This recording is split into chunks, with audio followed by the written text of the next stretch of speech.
Welcome onto the show, Paul Poulos. How are you doing today? Good, Anthony. Thank you very much, and thanks for having me on the show.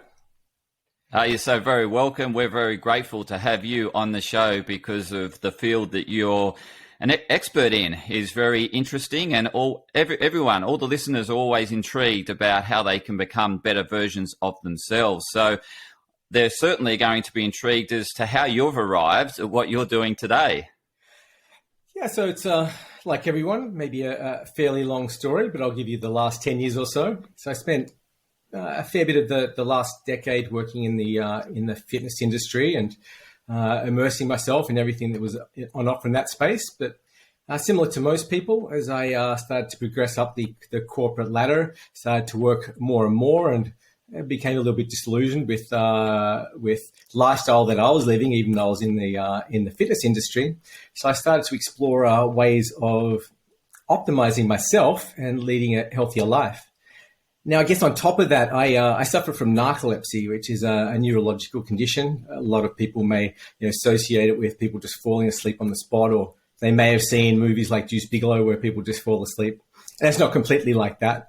But with that, you have an inability to regulate sleep-wake cycles. So you get sleep attacks during the day, and then you never get a good night's sleep. So I've always operated from a baseline that I guess is way below most people, because I can't resort to qualitative sleep to enhance my lifestyle. And so I guess the last few years of my time in the fitness industry, I started to try and really focus on how I could optimize myself with narcolepsy, what I could do to do things more efficiently, how my body works, started investigating high performance and, how to achieve sustainability, and saw that there's a lot that I wasn't doing. And so I started to immerse myself in that. And then one thing led to another, and I left the fitness industry and turned over to becoming a professional human potential coach. And I guess the thing about human potential coaching is it merges a range of disciplines, which I think is kind of important for people. And so combining health coaching with performance and personal development coaching and life coaching gives you a pretty holistic view of what's going on, and helped me optimize my life. And if I could optimize my life with narcolepsy, then I'm sure I could provide some benefit to others. So that's a little bit of a top-level snapshot. Wow. Paul, thanks for sharing. And I've actually never met anyone that's suffered from the condition of narcolepsy. So thanks for sharing your backstory. Very interesting. And yeah, we share similarities in the fact that we became disillusioned with the corporate world and the lifestyle we're living and what we're doing, and hence transformed ourselves into health professionals. So, it's a great common point of interest, and yes, a similar sort of journey. So on the topic of human optimization, lifestyle optimization, what exactly is it?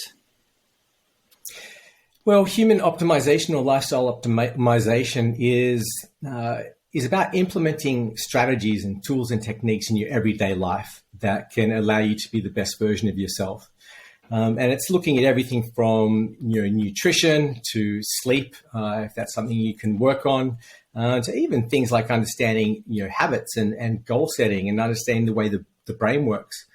Even things like learning to read. I was just doing a little post this morning on social media about the importance of reading for people with narcolepsy, because most people still read at a level of a primary school student, and they haven't learned to speed read, they haven't learned to use their memories, learning how to live a more mindful life. So there's so many things that go into it, but it allows you to, I guess, enjoy a sense of fulfillment, a greater level of happiness. You enjoy your relationships more, you feel stress less, greater resilience, better quality of life. And that's what it's about. Throw in a little bit of extra longevity if it so happens, and happy days. Absolutely. We're all seeking that little bit of extra longevity so we can enjoy the life as a human. And just on the this topic of lifestyle optimization, human optimization, where do you find people at the present moment where they most need support, where you're working a lot on at this present point with your clients? I think the fundamentals and the basics are what really are missing from a lot of people. And I think a lot of the time it just starts with understanding, how to set goals and habits for themselves. People sometimes have aspirations of making transformation and change in their lives, but they're battling a lot of things. They're battling the brain itself. The brain doesn't really see itself in the future, so being able to show a way forward for it, and then understanding the way habits work. And I think James Clear and Atomic Habits, his book Atomic Habits, does a brilliant job of just breaking things down. And so once you have an understanding of little tips and tricks on how to actually gain momentum and sustain it, then you can start working on things along the way. But there's no point trying to gain knowledge and learn about different things and keep learning more and more without the ability to implement things. And I've back to your question, I found that once people develop that understanding of how to keep traction, set goals, map that out, they can make a plan for themselves to achieve and whatever they want. And that's a big ticket item, I think. Yeah, fantastic. And I can totally understand that, because there's skills that we don't learn at school. We learn the basic English and maths and, some, science and whatnot. But these life skills that you're actively out there coaching and helping others with is really not taught at school. And so it's a great need that you're fulfilling out there and serving the community. Just in terms of habits, where do you find that you're working a lot with people in terms of creating these new, healthier lifestyle habits? Like, where is it, beyond the setting of goals?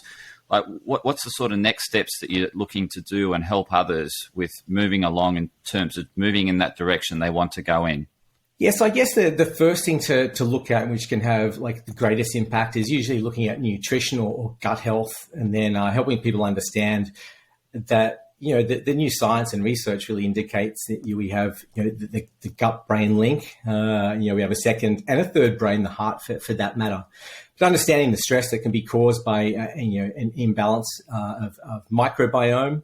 And how that can affect their stress levels, their mood, their irritability, their focus, and a whole range of other things. So, starting to break that down, you're starting to really focus on the basics of nutrition. The big ticket items and the quick wins. Dropping the sugar out, seeing if there's any intolerances and things that are really specific to that person. And making little changes just to tweak those things. And they're simple things to do, but kind of hard in its own respect. The sugar one's a big one, and when you ask people to start eliminating sugar, they just never realize how much exists in the food they eat. And I recently did a bit of a candida cleanse with my partner, and even when I thought I knew a little bit about this space, not at the clinical nutritional level, but just looking at all the food and really spending the time to understand everything that's in it, suddenly most food was cut out of the equation, because sugar in all its forms and all its names exists in so much stuff. So unless it's kind of grown, then you're probably consuming stuff you don't want to be consuming. But the difference by doing that, amazing, and especially with narcolepsy and life with narcolepsy, it made an immense amount of difference. So probably nutrition is the first one, and then next cab off the rank for most people would be sleep, which has such an important part in, I guess, restoration of our bodies and our minds. And most people just don't get enough. And for you. Where do you see the focus? I'm certainly seeing a lot of anxiety.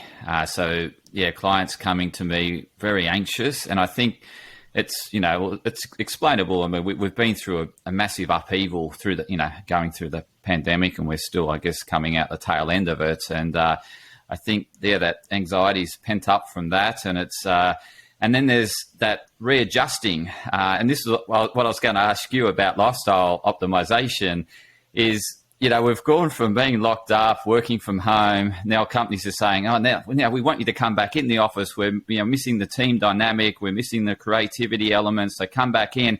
And now people are having to shift their lives and turn them around so that they can get into the office. And And so it really throws things into disarray, and sometimes that can compromise people's focus on health because they're thinking, well, I've got to get the kids to school, I've got to get to work, I've got to get home, pick up the kids, take them to after school activities. And it's this whole shift. So I'm just thinking, like, how would you coach a client through this, change of routine and still keeping that health as a priority during this sort of time of change and finding their feet in a new routine? Yeah, I think you raised a really good point there. And it reminds me of people going to retreats and, any little time away to focus on health. And so many times people go to attend things, but they're not provided the tools to take that beyond that retreat. And so really, what's the point of learning something if you don't have that support to create and establish those new habits? Coaching someone to integrate those things into the lifestyle, it really has to be about scheduling to start with. And it has to be about, religiously finding space within your day to make time for yourself.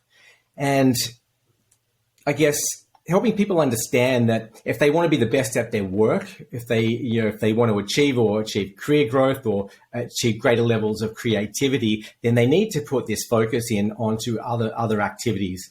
You need to be incorporating some mindfulness in meditation, and whether that is a meditative practice or it's another form of informal mindfulness, that you need to be exercising and getting some cardio or some strength training in, because it actually enhances your learning ability and your creativity and your thinking. So if they want to be better, trying to shift that mindset to, okay, well, do these things because you're going to get a greater level of output. It's not actually a waste of time. It's actually going to save you time along the way. But people get busy and they find it difficult to find time. And people sometimes struggle with getting up earlier, and people will argue that they're night owls versus a morning person. So there's a lot of coaching that can be done in those spaces to show people how you can sort of break those things. But there's also opportunities throughout the day where people can find some time for some mindfulness throughout the day, taking 3-minute breathing spaces. I have recommendations on what would work for the majority of people, when to work out, but it comes down to what people will sustain, and no point trying to fit something in at a time they don't like and dropping that practice off. It's about building something that's sustainable in the long term. But yeah, finding time and scheduling that in, because it has to become routine for them.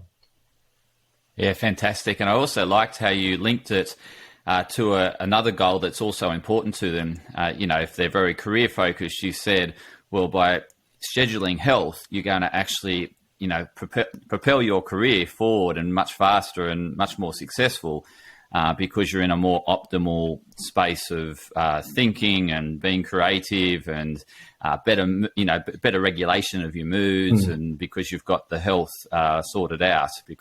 And so I really liked how you linked it to another goal that is probably important to this person. I think that being their career. So really love that, and that whole basic thing of scheduling it, because people generally schedule their kids' sport, and that's on such a day at this time, and then they're scheduling their partner's thing or whatever, and but they're not scheduling any time for themselves. I think that scheduling part is important, and I try and encourage a practice of zero-based, 0-hour scheduling. And so looking at your day and not leaving anything unscheduled, and that includes personal time and recreation time and partner time. Because if people are really struggling to balance their days out, well, then being able to map out in advance, what's important, how do I make time for that, and then schedule that in. If you want some do nothing time, schedule do nothing time in. But you also will have some big red flags if you're going over that time that you're now encroaching on something else, because time is finite. We can't get any more of it. So you just need to choose what you're doing. And I guess awareness of what you're doing is the first starting point for that. And just going back to, you touched on two key important areas, one being nutrition, gut health, and then the other being sleep. And I'm sure there's others, or you've mentioned mindfulness as well and things like that. But just keen to go back to the gut health. You mentioned this sugar and that you went through a candida cleanse and how difficult you found it in terms of, all the things that contain sugar. Where do you suggest people to start in that, in terms of how do you get started if you're interested in improving your gut health? Is it the cutting the sugar out and finding out where the sugar is? Is that the most important starting point around that nutritional gut health link?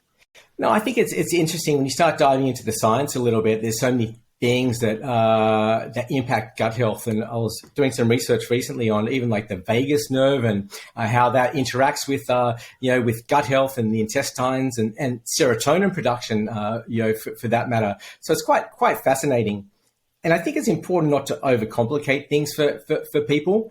And we're talking about making incremental improvements to people's lives. And I think the biggest problem that most people experience is probably a snapback effect. And it's, when people have a current identity and they're looking to become someone different and they try to get there too quickly. And like an elastic band will snap back, so do they when they don't really see that they're achieving that. So it has to be a slow process. And so you're looking at gut health, you're looking at prebiotics or probiotics to balance some of that out, is maybe taking things to the next level, and is unsupported in how do you actually tweak things through doing that. And are you testing your gut health on a regular basis, and are you tweaking your prebiotics on a regular basis? That's complicated. But starting to lead a healthier life, eating more whole foods, eating things that are grown, that are green, is a really good starting point. And then also understanding the different nutritional protocols that are out there, and spending a little bit of time, experimenting, with those. And I'm not going to preach the benefits of, keto-based protocols or low carb, although those two things for the narcoleptic community are reported as having, fantastic effects. But try things and give it a chance for a few months, see how it impacts you, then try something else, see how that impacts you. And then over time, with some elimination and trialing of new protocols, you'll start to see what makes you feel good. The process of keeping a food mood log or medication log, is an amazingly powerful thing. So it allows you to go back and see what's going on. And then I guess along the way as well, looking at, trying different fasting protocols and see if they actually make a difference to you, and, see if things can promote some autophagy and see what you're able to sustain. But there's a lot of stuff going out there in the public domain. There's a lot of arguments about the benefits of things, but in the end, it comes down to how healthy do you feel? How healthy are you? How's your blood work? And then if you find something that's working, kind of stick with it. Yeah, I loved how you touched on that point of individualization. Everyone's completely unique and different. Yeah. And so what works for one of your friends may not work for you. And as you said, you need to get, be interested in terms of what is out there, and go exploring, go on a little adventure and try things. And I love that little tip around that food mood log. Does that food resonate with me, or does that food not really sit well with me? So, again, it's self-awareness, what's working, what's not. And yeah, so I really love that approach, Paul. You mentioned, you talked about the keto, low carb, and it works really well for narcolepsy. And I've also, researched that it works really well for epilepsy. So it seems to be really good for, anything associated with the mind. So in terms of the narcolepsy side of things, and you've really, been challenged with trying to get restorative sleep throughout your journey. What have you found what's worked really well for you in terms of the changes you've made around improving your sleep or optimizing your sleep? So for people with narcolepsy, to talk about achieving high quality sleep is it probably doesn't exist unless they take one drug that's on the market, which is sodium oxybate. It's probably the only thing that allows them to get a good quality sleep. And I guess what it's important to do is to disassociate a perceived quality of sleep, versus an actual quality of sleep. And for most people, the only real way to measure that is through getting an EEG done and an overnight sleep test. However, sleep hygiene plays a big part, and even for people with narcolepsy. And I guess taking the time to gradually introduce factors involved with sleep hygiene and seeing how they impact you is important. But I guess in the end, all those factors combine together to help optimize the sleep. And even for someone with narcolepsy, things like routine or maximizing the conditions you sleep in, all the things you're doing prior, allows you to maybe get a few minutes extra deep sleep, which is your restorative sleep. And when you get next to no deep sleep, a few minutes kind of makes a significant amount of difference. And in fact, it makes a significant amount more difference than it would to someone who already gets a fair bit. So the percentage improvement is much higher. And so it took me a while actually just to really understand everything that goes into sleep hygiene. And it's everything from sleeping temperature, and it's not just the room ambient temperature. It's the temperature under the covers, and I use a thing called a chili pad to help cool my mattress down. It's arguing with your partner about keeping the room temperature to low enough when they want it higher. It's that consistency with the sleep schedule, so the body knows that it's sleep time. It's limiting what happens within the bedroom, or controlling the amount of EMFs. It's light exposure. It's when you eat. There's so much that goes into it, and some people just think it's a really top level kind of topic to discuss sleep hygiene. But it certainly is a big one for people with or without narcolepsy. Yeah. So let's dig a little bit more into sleep, because I know it's certainly a factor out there, but potentially, those that have the anxiety are probably struggling to sleep at night, and then that's implicating their energy the next day, their gut health, their moods and everything. So it's a really big topic, and it's often an underrated subject, sleep. So just in terms of, just walk us through your nightly routine in terms of what you do to really get the best you can get. Yeah. So I guess the first one is the house setup. And I have a hue lighting system within the house, so we start winding down the lights to more natural ready hues as we go on, and start dimming that back down. I've got a few little triggers of light change that makes me remind me that we're about 45 minutes out from sleep time. I also use an Oura ring, and I get my reminders that I need to start my bedtime routine off that. The big ticket items are, making sure that we're not stimulating the brain, and all the eyes for that matter. So I spoke a little bit about light. So we take care of the light. We don't watch TV, or if we are watching a little bit later, we make sure there's nothing too exciting. So we just need to start relaxing the brain. I like to do a little 15-minute yoga practice just to stretch the body. Kind of helps when you're going to sleep with a little bit of stress relief and muscle tension. A hot bath is always nice, but following that with a bit of a cold shower, or finishing it as a cold bath, because that allows the cooling mechanism of the body to kick off as well. Not eating too close to bed, and I should have started with that. So I stop eating about 3 hours, before bedtime. So there's nothing going on in the stomach to distract the brain. And then I like to do two other practices, I guess, before bed. One is meditation. And sometimes I might do that in bed. And normally with meditation, or practice sitting up in a chair to stay more alert and more focused. But if I'm doing a bit of a body scan to fall asleep, I'll do that lying down. And I also like to practice some heart coherence. And I have a heart math M wave. And inner balance. And so I like to do a little bit of heart coherence to finish off the day as well. So that gets my mind just into the ideal state for sleep. So that would generally be it. Sounds like a really good, healthy, way to unwind and get a restful, or as restful night's sleep is what you can get, which, as you said, for someone else that doesn't have narcolepsy, it could be a big deal, right? It's going to result in significant improvements if they implement just some of the things that you do in that nightly routine. So really appreciate you sharing that, Paul. You mentioned mindfulness a couple of times, and I know you teach mindfulness and you also teach a particular breathing exercise. So I'm keen to dig in a little bit more about both of those practices that you do. So just with mindfulness, how often would you practice mindfulness, and how long? And do you have a particular mindfulness,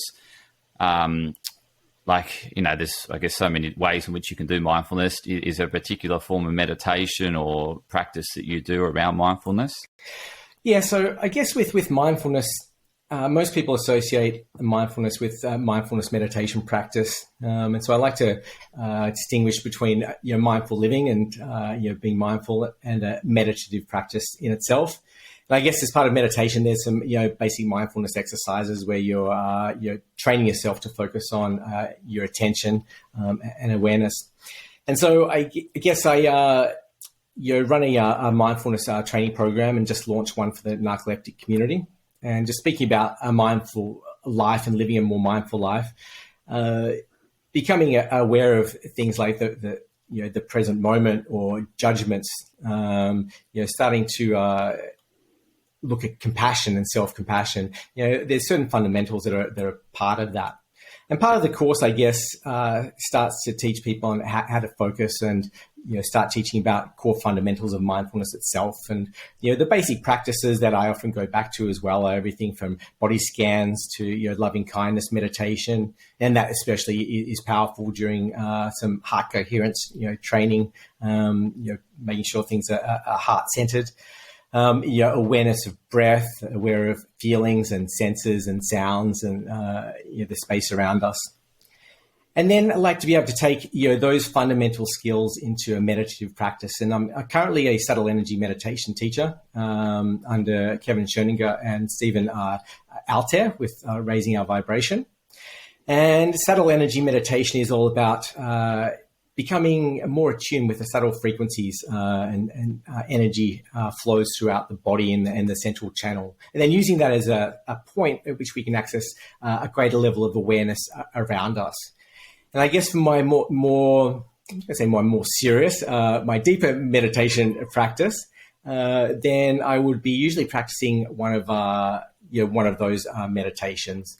And they have a full course that takes you through the basics of subtle energy meditation and accessing those various energy centers to combining it all together so you can experience an openness to awareness of everything around you and start tuning into finer frequencies of peace, love, and light. And I guess it comes down to non-dual awareness, becoming aware of awareness ourselves and aware of the universe, and that we're just part of that. We're not individual to it, and that energy flows through everything in life. Absolutely, yeah, it does. Thanks for sharing that. And in terms of your breath work, so I know there's a particular breathing technique that you coach in. Please share a little bit more about that breathing work and the importance of breath work. Yeah, I think that understanding how to breathe and functional breathing goes hand in hand with mindfulness as really two foundational skills that everyone should have and everyone should work on. And even when coaching, I think those two things are kind of two things I try to integrate into in time for clients between sessions, so they can really develop those. Now, most people generally don't breathe functionally. They've been taught, or we all get taught, to breathe in through your nose, out through your mouth. Incorporate the mouth into breathing, but the mouth actually serves no purpose in the breathing function. All the mouth should be used for is just eating. Noses for breathing, and mouths are for eating. And so I'm an Oxygen Advantage functional breathing instructor, and so the premise of that is to teach people how to breathe using noses.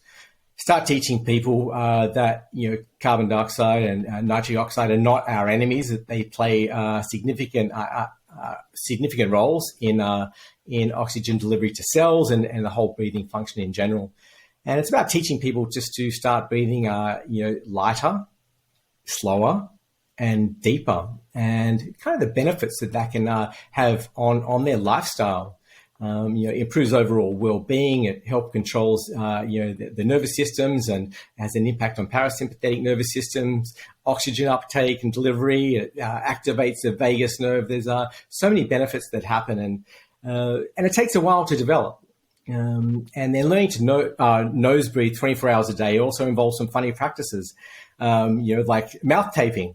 To prevent ourselves from using our mouths overnight. So it's quite an interesting practice, but something that once you learn there's nothing more you really need to do. So it's something that can help optimize your life by just making a change and learning how to do something differently. And I'm all about that. It's, especially for the narcolepsy community, what can you do that requires no energy? When you're tired, just what can you do that's different that actually has a profound impact on your life? And functional breathing is just simply one of those. And how often do you instruct your clients, or let your clients know that they should adopt functional breathing exercises? Yeah, so within probably the first few sessions. Well, I should say this. I try not to tell people that they should do anything. However, I like to share benefits of certain things along the way, should they be willing to try them. And usually within the first few sessions, I like to have incorporated some reference to the benefits of a mindfulness meditation practice and to functional breathing, and offer up some tools and resources to allow them to do that. And also, offer to be able to share a little breathing exercise, at the start of a session. And I like to offer an opportunity for some presencing at the start of a session. So it allows people to become present in the moment, leave behind whatever has been going on in their day. And a lot of people just rush to sessions, straight from work, or they might be on a lunch break. And they usually take about 5 or 10 minutes to settle down. And a little meditative practice, or potentially some breathing exercises facilitate that. And so in a way, you're kind of able to incorporate some of those tools and techniques and learnings into a little bit of presencing at the start of the session, and have clients settle in and then be able to take more out of that time together and the work you're going to do. And then going forward, I know you don't tell them what to do. You empower them and educate them, yes, and encourage them around the benefits of the practice regularly. So during the day, is it like when they feel uptight, or when they feel that their brain's all over the place and they're not really present? Is that when you let them know that that's when they go to their breathing exercise? Please share. Yeah, so I guess the ideal process is to learn how to breathe functionally, and there's nothing fancy to it. It's just slowing the cadence down, trying to get your cadence down through normal breathing cycle down to about 6 breaths per minute, which has a significant impact on its own. Becoming aware of the breath at any given point in time, and if you're feeling stressed throughout the day, or if you have a meeting coming up, taking a few minutes. I like to call it a 3-minute breathing space. That's a common name for a lot of things. And start encouraging people to take those before a meeting, when they have gaps between things, when they're feeling slightly stressed, when they return from lunch, and encouraging probably about 4 or 5 opportunities throughout the day to do that. And a good way for a lot of people initially to do it is just to set a timer. You can set a timer for gaps between meetings. But whatever really works for them, if they have a bit of flexibility with their time, using a timer. If not, just trying to set the habit that when they find gaps, to just practice and settle down for 3 minutes. And a mindfulness practice can just be awareness of breath. So it's just settling down. And if you can do that, functionally breathing, then you're actually not doing multiple practices together. You're just finding a few minutes to do something good for yourself, reset. And then you actually will be performing better when you move into the next section of your day. And not to forget about the value that you'll have to not only the person or whatever you're doing that's coming up. And if you have a meeting coming up, taking a few minutes just to presence, to breathe, to calm down is, I guess, of service to that person. It really sets you in the mind for what you're about to do with them. Yeah, absolutely. Yeah.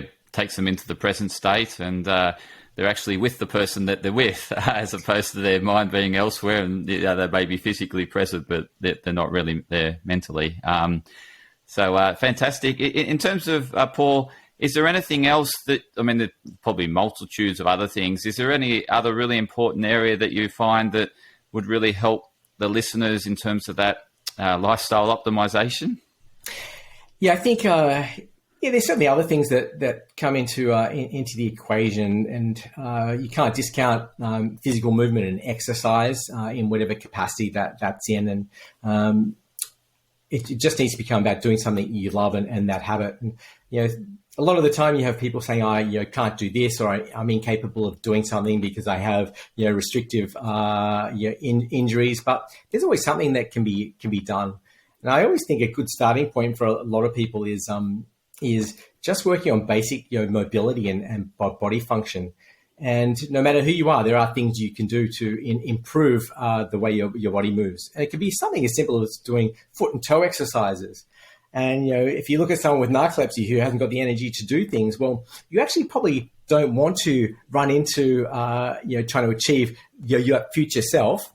Sorry, I'm just juggling with a kitten.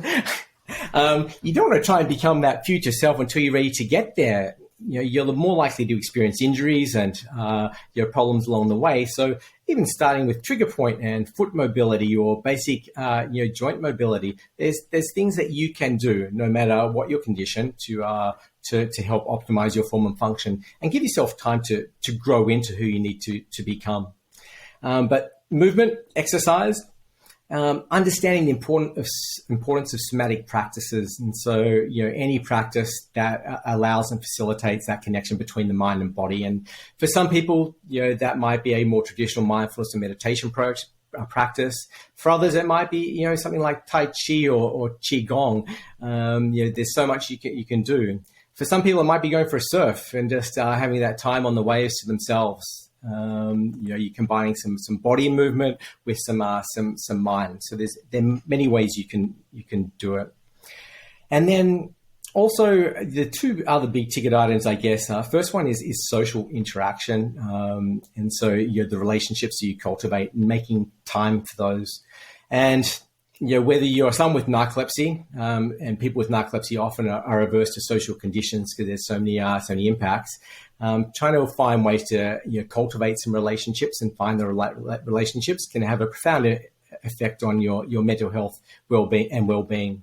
And if you're a professional and you're trying to climb the corporate ladder, then remembering that you need to find time to cultivate your relationships, whether it's with your partner or whether it's with your friends. And I like to share a little trick with clients, and it's about using a bucket list and creating a 13-week bucket list. And in that, I like to encourage them using a section for what relationships do I want to cultivate over the next 13 weeks, because we're all too guilty of neglecting relationships, and a year goes by and you realize you haven't spoken or connected with the people that are important with you. And so you need to be proactive in cultivating those. And then the last one is hobbies. And hobbies are proven to enhance your mental well-being and reduce stress. And once again, you need to find time and schedule those. And finding a hobby is actually a thing that astounds me that a lot of people need to do. And this probably came to the surface during COVID as well. People are indicating that they're getting bored, being at home. And I guess there's a lot of mental health issues that are a result of being stuck at home. However, on the upside, there's plenty of opportunity there to perform a hobby or learn something new, or find something that you don't have time for normally. Yet I found there were some people that really struggled to think of something that they enjoyed doing. And you need to find things that you enjoy doing in life, especially when we talk about stress, wellness, optimizing yourself, finding interest and passion and purpose. So, those are the two last ones. Sounds simple. Yeah, but great tips. So really loved that 13-week challenge around relationships and really cultivating the relationships that you want to grow and cultivate, obviously, but putting it aside and scheduling the time for it. Also love the gem that you shared a number of times throughout the episode around allowing the time for things to happen or for you to improve into that space or grow into that space. So not, like I think too often today we're looking for the shortcuts or just a quick way to, become, I don't know, a millionaire or whatever, or, just the quick money or the quick success, quick weight loss. Everything's got to be quick now and instant. Whereas constantly throughout this discussion, you've talked about allowing the time and, focusing on the process and focusing on getting better and improving and starting small. Like I love, around how you talked about foot mobility, just starting with some simple mobility exercises that anyone can do. Really, really loved everything you've shared, Paul. It's been awesome. Now, how can the listeners best connect with you? So I'm about to launch two websites. There's been some delays as a result of COVID. The first one is Paul Poulos Coaching .com, and then the second one is Narcolepsy Life Academy.com, which I've set up to provide training, education, and support for the narcolepsy community. My social channels are up on Instagram and Facebook for both those, both under the names Paul Poulos Coaching and Narcolepsy Life Academy. And so that's the easiest way. And email address is straightforward. You can just email info@Paul Poulos Coaching or info@Narcolepsy Life Academy. Nice and easy. And I'd love to hear from anybody for sure. So many ways we can offer support and help. Absolutely. And I'll include all those links that you've shared in the show notes. So listeners, you can just go directly to the show notes and those links, everything that Paul mentioned, his website, his email address will all be there, and you can just click on those links. And also it just reminded myself when you started talking about hobbies and COVID and this podcasting came out of COVID, right? It was something that I thought, well, there's not much else I can do in terms of supporting others than, and sort of telehealth hadn't sort of started in the initial stages. And I was thinking, how can I help others? And so I thought, well, I could jump on the podcast and interview great people like yourself that can share such wisdom with the listeners and empower others. And I thought, well, I can continue to fulfill my mission to enlighten and empower the well-being of others through podcasting. So this is a hobby. I think it's an amazing hobby, and it's so important to find ways to connect with people and perform things that satisfy that passion and purpose, and give you a sense of fulfillment. It's so important. When you find that, it just makes a profound difference to the quality of life. It just takes it up a notch. Absolutely, and the connections I've developed, like meeting people like yourself, so it's all happened through podcasting, and getting the great feedback from the listeners as to what they've liked about episodes, and just constantly improving it for them is it's been a great journey to go on. And I think this episode is the 120 episode. Congratulations. Thank you. And thank you for being part of the Me and My Health Up show. I really appreciate you coming on and sharing your wisdom on human optimization, lifestyle optimization, and how people can make just small changes that can result in significant changes in terms of how they feel and their mood and how much energy they've got. So I really appreciate you coming on the show, Paul. It's an absolute pleasure being on here, and thank you so much. And I'm glad I had an opportunity to join many of your other previous speakers on here. It's been such a really great, diverse and exciting selection of topics you've had on the show. So thank you very much. I'm honored. Thank you, Paul, again. And to the listeners, thank you for tuning in to another episode. And stay tuned in for more episodes. There'll be a lot more coming up, and really appreciate your feedback. So please, drop us a note and share your feedback, because I'm all about constant and never-ending improvement. And I'm learning stuff from Paul today that I'm going to implement, and I'm sure you are. So we can all learn from one another. So your feedback is very valuable. And thanks again for listening.